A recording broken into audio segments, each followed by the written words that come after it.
100 centimetres a metre, they have to define that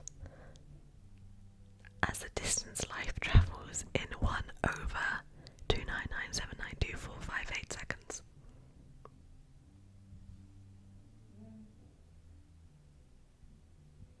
So, I don't know, I mean, I came across that like explanation of how the effect of knowing the speed of light is to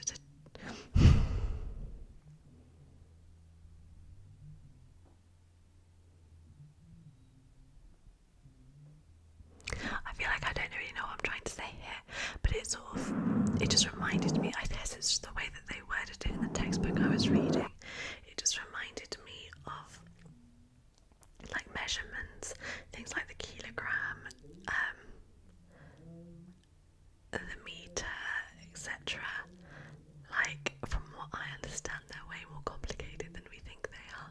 And I wonder if the way that they worded that, like, the effect has been to define the meter as distance light travels in 1/299 million meters per second.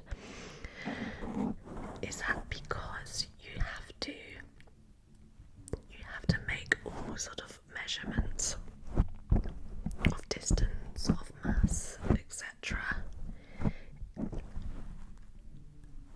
as like something to do with something that can never be altered, I guess, because I know that I remember watching a documentary about the kilogram, which was super interesting.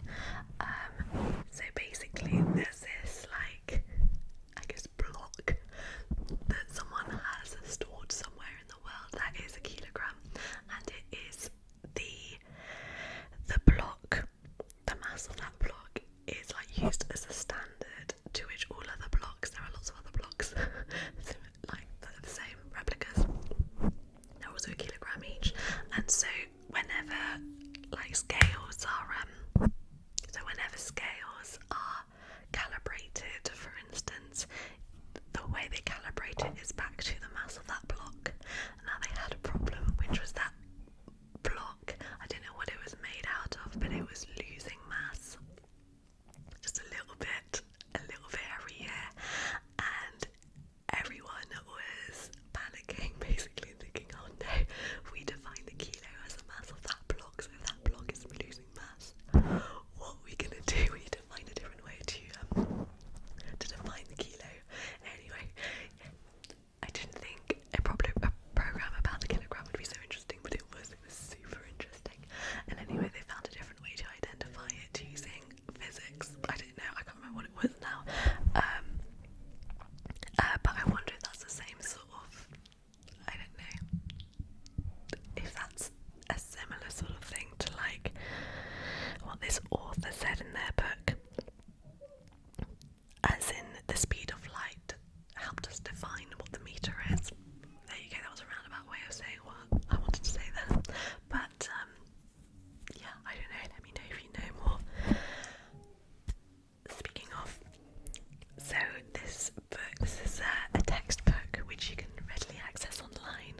I'll try and find it and link it in the video, but it's really cool. So it's basically just this bloke who's writing a physics textbook in his spare time, and it was interesting reading his sort of like explanation, so why he's making this textbook, and basically he's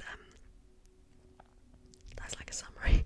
He's sort of unhappy with how modern textbooks are, and they don't have like a voice to them. They sort of sound like they're written by a robot, and there's a lot about them that don't make sense, and he's there to provide a textbook that's written by him about physics, and so therefore it has sort of a voice and sound like it's written by a robot, and sort of to solve all the problems that he's been seeing in textbooks, which is like a problem I didn't know existed really. So it's fascinating. I love it when people sort of bring forward these little problems that you just didn't know were a thing, they weren't even on your radar, but then when they talk about it, it's like, yeah, that's true. Like reading through